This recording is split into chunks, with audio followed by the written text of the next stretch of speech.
I had to be beaten in submission. It didn't happen overnight. I had to go to prison for this. I had to lose all my money for this. I had to lose my wives. I had to lose my gold digger girlfriends who I loved so much. I had to lose all that stuff for this to get whatever I have. Whatever you think I have, I had to lose. It's all about loss. Ain't all about gain. My gain is about loss. Life is about loss. As time goes on, we lose fights. We lose people we love. We lose our hair. And then we lose our life. You know? It's all a loss. But from all these losses, we learn so much, and all the experiences that we learn is just it's inconceivable. It's just beautiful. Life is beautiful. Even at its worst, it's beautiful. You have to believe this. You have to know this. One thing I'm gonna tell you, and this is spiritual, right? Yeah. See all your stuff, all your fights. See all your fights and stuff. All your knockouts is spectacular. You know what that means? All this good stuff happening to you, you know what that means? That you're favored by God. You know that, right? When you're favored by God, you're also favored by the devil. He's coming for you too. So you just gotta be strong and stay on the right side. Whose side you gonna go on? He's gonna give you power too. He's gonna get in your head too, but it's whose side you gonna stay with. You stay with who brought you here. You go home with the guy that brought you to the dance. You know? Just remember, God loves you, so does He. He's after you too. It's a war. You gotta really believe that. If you don't believe it, you'll find out. Believing is your way of worshiping Him. Believing in his creation. You're His creation. Why are you gonna be negative to something that God made? He made you. Why are you gonna think you're nothing? Why are you gonna think negative things about you? God made you. You don't like God? If you don't like you, you don't like Him. Then no, now if you don't like you. Yeah, you gotta love you. If you love God, you gotta love you. You're God's creation. So if you disrespect yourself and set yourself up, what's that word? Sabotage yourself. You're disrespecting God. I had to find out late in life. All I was doing was disrespecting God. I wasn't disrespecting myself. I'm God's creation. I'm disrespecting Him. You have your ego. You have to believe in yourself. You have you have to believe that you're here for a purpose, to enrich the world. No, you have to believe this deep down. Son, this is why I'm born. This is why you're crossing me.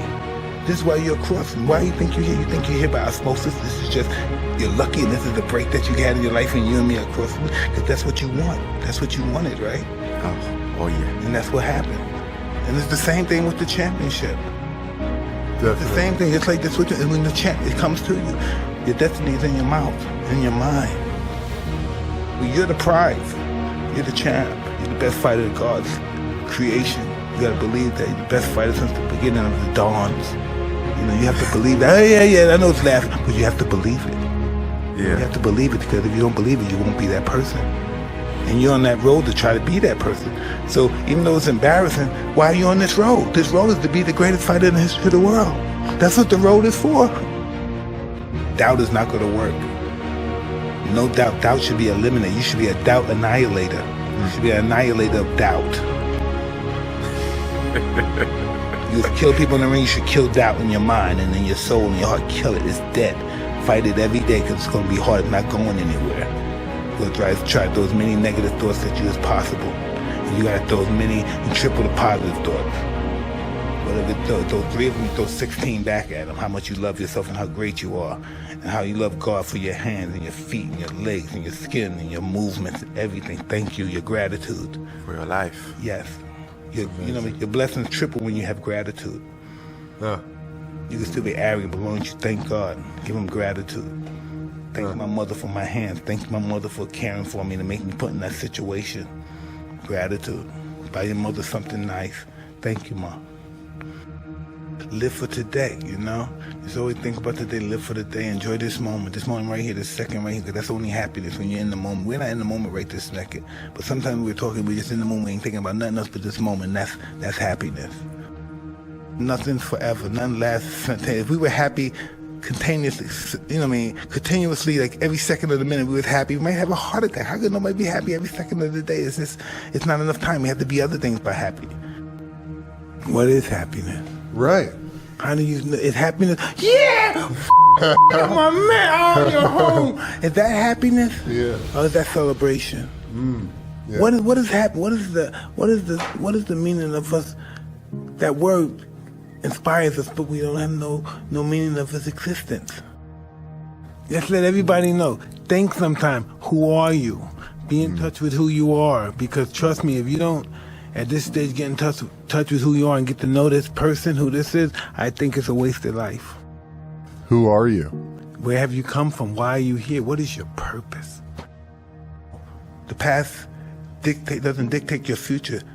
The past is the past. And the past can't live in the future. The past has to stay in the past, because when it comes in the future, it deteriorates the future. It stays in the past. The future doesn't belong in the past. Listen, they love it. They just don't got the balls to be that way. Yeah. They wish they were you, but that's why they say that's not nice, because that's what they were. That's what they were limited to. So they want you to be limited, but there's nothing personal. They just want you to be in that situation.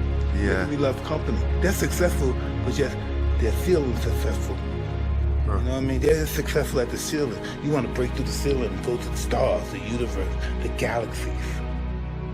This just gives you opportunity to make a big comeback, you know? That's all it does. It gives you more opportunities to do things. When you think things that happen and they're bad and they could never be erased and stuff, you know, you get a chance to do what you want in life, erase that and clean yourself up, you know? Once you receive that level of confidence, you know what I mean, and it's practiced properly, it will surpass a genius.